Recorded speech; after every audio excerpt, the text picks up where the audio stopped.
Kita nyo to? Dewy Hour eye stick panlagay dito sa ating gilid ng mga mata kasi ano mo, pag tumatanda na tayo, talagang magkakaroon tayo mga eye bags. At ako sobrang busy ko. Lagi akong puyat, kaya tinan nyo naman ang eyes ko. Laki-laki ng eye bags ko.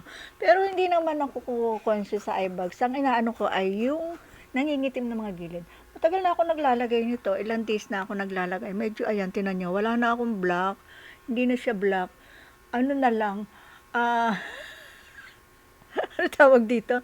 Hindi na siya nabablock, hindi na siya yung ano, hindi na siya yung ganong ka-black. Ano na lang, eye bags na lang. Natural na yon kasi nasa age natin yan. Ayan, o tinan nyo, matagal itong gagamitin. O, ayan, o, ganyan siya kahaba. Ano siya, may cooling effect siya, kaya ang sarap-sarap sa pakiramdam pagka naglalagay ka nito. Ayan. Dati ang bili ko nito 199, ngayon 187 na lang ang ano, bumaba na siya. Bumaba na siya kaya samantalahin niyo na mga guys ang baba na niya. At ang sarap sa pakiramdam, ayan. Para kayong mayroong makeup na idinagdag sa inyong ano, ayan. Pwede niyo din lagyan diyan sa ibabaw. Ang ganda-ganda niya, ayan. Para kayong may ano. O, di ba? Para kayong may eyeshade na white. Ang ganda niya. O, di ba? Yung ating eye bags ay normal na yan, lalo na sa pagkapuyat tayo lagi, pagka lagi tayong busy. Pero yung nangingitim ang gilid, yun ang kailangan natin. At saka yung parang marirelax tayo. Alam niyo yung pakiramdam ko, para akong laging relax na relax pag naglalagay ako ito.